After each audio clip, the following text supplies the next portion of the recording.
It has been a week of recalibration for some political parties at the national level, house cleaning and a sieving of friends from foes. In Rivers, the stakes are much higher, and it seems the die is cast for a winner-takes-all confrontation, which is oscillating from the legislative arm to the executive.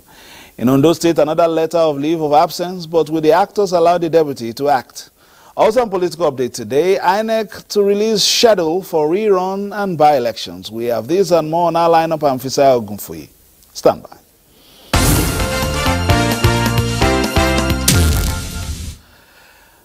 The crisis in the Rivers State House of Assembly and new intrigues in the executive arm continue to spiral out of control. Rivers State House of Assembly correspondent Nkiru Onyejisi gives us an update. It has been an eventful week here in Port Harcourt. You must agree with me. From the defection of 27 lawmakers from the PDP to the APC, to the demolition of the Rivers State House of Assembly complex on Wednesday, which the Rivers State government says is to build another edifice to befit the lawmakers. On Thursday, the faction of Martin Amehule sat despite the court ruling. The sitting took place at the Assembly quarters on Aba Road, Port Harcourt. In the sitting, two bills were passed. The bills include the Rivers State House of Assembly Funds Management Financial Autonomy Bill 2023 and the Rivers State Local Government Law number 5 of 2018 Amendment Bill 2023. Similarly, the faction of Edison here presented the 2024 budget to the Rivers State Governor at the Government House, Port Harcourt. Now, it is not clear how all this will play out eventually. However, it may interest you to know that 6 commissioners in Rivers State have resigned within the past 24 hours. And these commissioners include the Commissioner for Justice and the Attorney General of Rivers State, Commissioner for Works, Commissioner for Finance, Commissioner for Education, Commissioner for Housing, and the Commissioner for Social Welfare and Rehabilitation. We may be seeing more resignations in due course. It's back to you. Thank you. Nkiru Onyejisi is there for giving us an update of what's happening. Hopefully we will still come to you in the course of the day, because it seems as if it doesn't just rain in Port Harcourt these days, it pours. Now, the Governing All Progressives Congress Rivers State chapter has described some of the recent decisions enforced by the PDP-led Similaye Fubara's administration in Rivers State as null and void. Addressing APC Media Corps at the National Secretariat of the party, the state Chairman Tonu Nkwocha says the presentation of the 800 billion 2023 appropriation bill to 4 members out of 32 and declaration of the seats of 27 members who defected to the APC fell short of the requirements of the law and cannot hold water. Not allow anybody to hunt, intimidate, harass, threaten our members, because to the extent that the assembly members have defected to the All Progressive Congress, they are now our responsibility to protect. So we are telling the governor that he cannot thrive on illegality. The Constitution provides a reason for which any member of the legislature can cross carpet. And that reason, vividly put, is the fact that there is a case of irreconcilable crisis.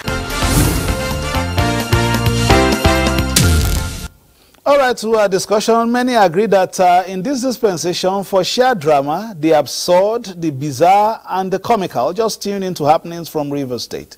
In the course of the week, we have been treated to the latest installment, and Haya King, a legal practitioner and public affairs analyst, has been closely watching happenings from Port Harcourt. Thank you for joining us. He joins us via Zoom. Haya King, are you there? Yes, thank you for joining us today. And also we have Dr. Siraji Yakubu, Head of Department International Law, Now University, who is here in our studio with us. Dr. Siraji, we've been watching some of the drama unfolding from Rivers. Thank you for joining us as well.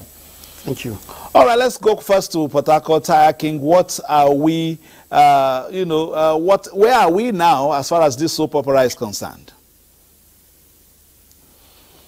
Well, I didn't get your question very well. I say, where are we now as far as this soap opera is concerned?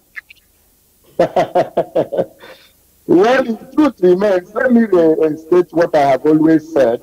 Nigerian politicians, all of them put together, they don't do what is right. They don't do what is constitutionally right. They don't do what is legally right. They don't do what is morally right. They only do what is politically right. And what is politically right is always what is illegal, what is unconstitutional, what is unimmoral, what is unlegal. That is actually what they do. In the whole drama, you can see that what they are doing is politics. And when you talk about politics in Nigeria, you're talking about law. You're talking about doing things that is against the law, doing things that is against the Constitution. Unfortunately, some of them will come on air and begin to quote Constitution, the same Constitution that they read, the same Constitution that they violate, the same Constitution that they have put aside. Now, if you look at section 1 of the 1995 Constitution that they are relying upon to defend, the proviso in 1G, it's very, very obvious. So when there is crisis in the political party in the state, and they have said, all of them have agreed that there was no political crisis in Rivers State. Now they quoted the political crisis as national in PDP. That is not enough. That section 109 provides for defection of a House of Assembly members, not National Assembly members, not senators.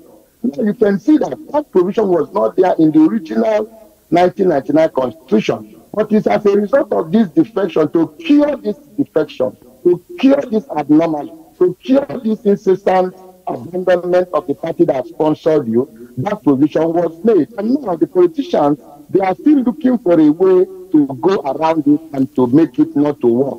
Okay, let's quickly look at the arithmetic in the State House of Assembly.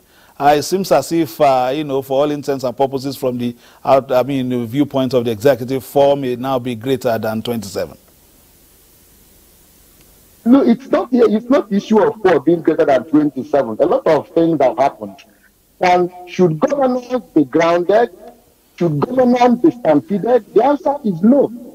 If he does not present that budget, when does he present it? When does the government present it?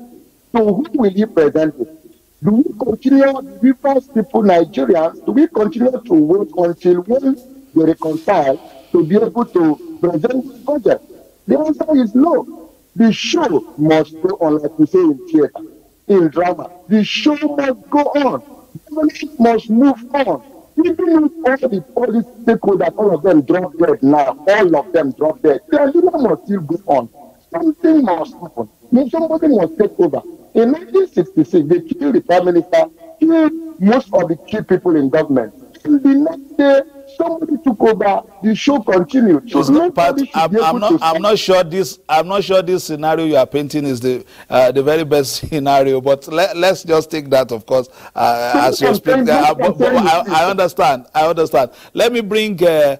Siraju in very quickly, just for him to lend his own thoughts on this matter. Dr. Siraju, you've seen what is happening there, and what are your thoughts at this time concerning what we have been seeing in Rivers State? The rivers of intrigue continue to rumble on. Thank you very much once again for having me in the studio. I think what is playing out in Rivers State currently is very, very complex, but it's not something that cannot be resolved. What is important, like the other person said, higher king, is that law should be abided by. It's not whatever the government or individuals do is the law. Rather, those actions of government and individuals must be in accordance with the law. What is given the cause of all this is, of course, politics. The law itself, as drafted, should not be that it, it shouldn't cause more problem than it intends to solve. Whether we like it or not, we know that movement especially in Nigeria, from one political party to another by politicians is quite inevitable. So, like High King pointed out, the insertion, the amendment of the Constitution that made it the law that members should not defect until there is a crisis, I think, again, is a problem unto itself. There should be freedom, since the Constitution has guaranteed the freedom of association, including, freedom to belong to any political party that you are of your wish. It should be left with the courts to determine whether the party that sponsored a candidate has any remedy in the event that a candidate, an elected official is defecting from the party that sponsored him to another party. But what we are seeing in Rivers now, I think there's a serious assault on democracy. In the first place, the bombing of the State Assembly, and then the bringing down of the Assembly under the guise of rebuilding it. It is quite suspicious, because the bomb went. The bombing I think happened somewhere back in August or so, and it is only this time, after about 4 months, that the state government consider it necessary to bring it down. I want to share my thought on this. The symbol of democracy is actually the parliament. Wherever there's no parliament, then there's no democracy. If we could remember, in the past, when we have had military coup d'etat in Nigeria, the only arm of government that doesn't exist under military rule is the National Assembly. The powers to legislate and the executive power used to be fused together in the hand of the executive. And if we even trace the history of separation of powers, the first attempt to do away with dictatorship, especially in the United Kingdom, was the separation of the legislative powers and the executive powers from the king. So the parliament became independent of the crown, and that's what people consider first as the starting point of the modern democracy. So the fact that the state assembly is being attacked is a very serious assault on democracy in Nigeria and in the world at large. All right, let me bring King now, as we look at issues. How do you want this resolved? Since you stay in the state yourself, and you've seen this push and shove, sometimes some would even say perhaps it looks more like fiction than fact, but it's actually playing out in your state. How do you want this resolved so that the society can be on an even keel in your state? I think both parties should come together. Both parties should recognize the other person's right. The other party, every one of them should respect each other's right. For instance, the state governor's right should be respected. That is actually how to begin to solve this problem. But so long they continue to exercise superiority powers and all that, it will never be resolved. Let them begin to do what is constitutionally right. Let them begin to do what is legally right. Let them begin to do what is morally right. Let them stop doing what is politically right. In my opening speech, I told you that what they are doing is what they consider politically right. They don't do what is legally right or what is morally right or what is constitutionally right. But it's the same constitution. This issue of defection, which started this whole thing, or control or godfatherism, is something that the Constitution over the time decided to cure. And he put that section 109 and said, look, you can defect. I agree with Alad Suraju. You can defect. But he says if there is crisis in your political party, it does not prevent anybody from his freedom of association or freedom of interaction and all that, freedom of speech. It does not stop you. But he's saying that, look, If a political party sponsors you, which is the position we have in Nigeria, you are under this political party and you want to move, you don't just get up and just walk away because the party will lose. The party will be the people that will lose at the end of the day. So they now said, if there is crisis, that's 109 talks specifically of a state House of Assembly. How a state House of Assembly names can be fed. Not National Assembly. National Assembly is provided elsewhere. But 109 is talking about the state. If there is crisis in your political party in your state, and there are cases, let me also say that cases, Supreme Court have decided it. You cannot do that. I've already said you cannot do that. They have tested it over the years because the problem that started when this democracy came on board in 1999. We started witnessing it, I think, from 2002 or so or 3. And over the years, so they now went and made that legislation. What I'm saying is that, yeah, these politicians still want to test it. I don't know where they will go and test it because the Constitution have already about it. But in all, you will agree with me that what they are doing is at a personal interest. All these things that all of them are doing, none of them will benefit me. That was why I said, if the governor did not pass the Constitution, how far governor should go on. I know I won't have to see because this impasse is not ready to address this Christmas until we enter January. How is he going to implement the budget? For me, because of that, I said, okay, whichever way you pass the budget, let's move forward. But again, that's your question. Let them come together. Recognize that this man is a governor. Give him the chance to run the state. Like I have said, the government we have from May 29, 2023 is that of simple. It is not wicked. Wicked government started from May 29, 2015 and terminated on by 12 a.m. May 29, 2023.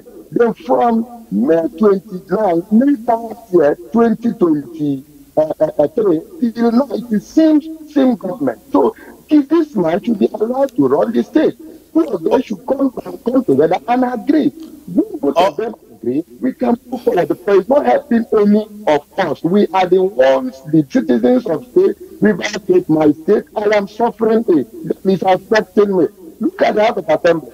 I couldn't go to I'm sorry, I'm sorry, Aya King. Thank you very much for contributions on the show. There's a live show of school coming in, live event from Port Harcourt, while we'll continue our discussions back here. We'll also be joining the live event from Port Harcourt. But moving on very quickly, we'll take our next story, and that's the leadership of the People's Democratic Party says the Edo chapter of the parties now united going forward into the state's governorship election next year.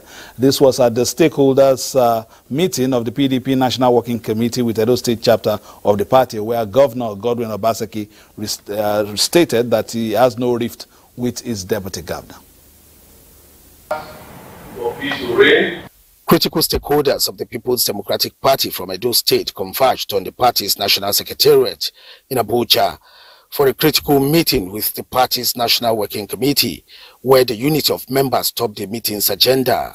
The leadership of the party and the Edo State stakeholders conveyed their resolutions after meeting behind closed doors. We've already agreed to work together as one family, and we will go further to break it into a smaller committee so that at the end of the day, we'll come out with a better solution. But in conclusion, Edo now is one family. There's no issue with my deputy. Absolutely none. He wants to contest. No, he doesn't have to drop his ambition. He's a free born of Edo State. He can contest. We're not stopping anybody. Thank you. Thank you very much. I will support whoever the party supports. It's fundamental that the party stays united and the party stays strong. And that's what we're all focused on. Everybody that was in that room, that's what we're all focused on. Then joined the aggrieved members of the PDP in Edo State to let go of their differences and unite towards the party's victory in the state's 2024 governorship election.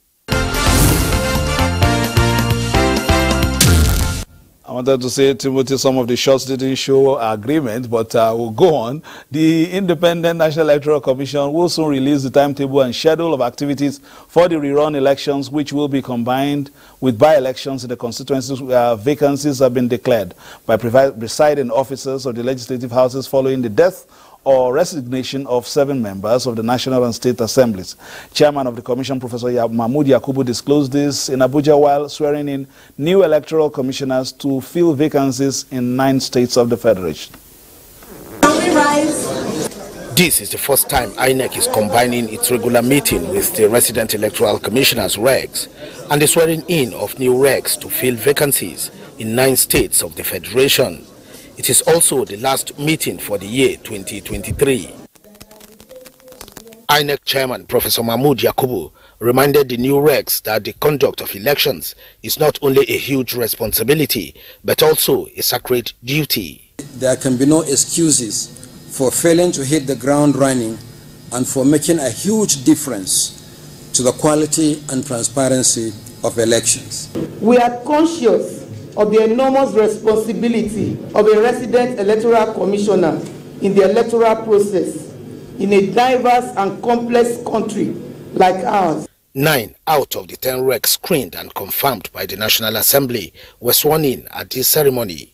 The 10th reg designate will be sworn in next month on the expiry of the tenure of the reg representing Akwa Ibom State, currently deployed to Delta State.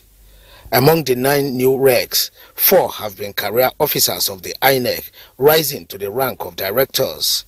Meanwhile, INEC has assured citizens in 6 other constituencies that it is liaising with the national and state assemblies for the declaration of vacancies so that by-elections can be conducted in earnest. All right, there's a story pending, but I beg we'll probably bring that to you in the next installment of the program. That's the crisis surrounding the Interparty Advisory Council and tenure elongation. We'll probably try also to bring in some of the actors so that they can be a part of the discussion. But before I go, let's quickly take the final thoughts of our guest, Dr. Suraju Yakubu. It seems as if, are we maturing with our democracy? In a few short words, with some of these things playing out. We have not even touched the case in Ondo State. There's a letter of leave of absence of the governor, whether the stakeholders will let him act as another issue. But let's just take your final thoughts on the matter in just a minute. Yeah, I think we are maturing, and we reach a stage whereby I think things may probably normalize. But you know, we need to do more. What we are seeing now is actually the product of the society itself. The society needs to embrace changes, needs to do things in the right way before we can see our democracy matured. All right, many thanks to Dr. Suraju Yakubu for coming, and Higher King, as usual, giving up updates and, of course, the perspective of the law on issues from your state. Thank you very much, Higher King, for being a part of today's program. Thank you very much, and God bless you. Thank you so much. Thank you so much. All right, on that note from Higher King, probably giving you something on a higher pedestal as next week we would draw the curtains on today's program, hoping that you join us on Tuesday for the next installment of the program. But between now and then, let's play our politics for the greater good and keep it locked on the Nigerian Television Authority for news, reviews, previews, and interviews. Bye-bye now.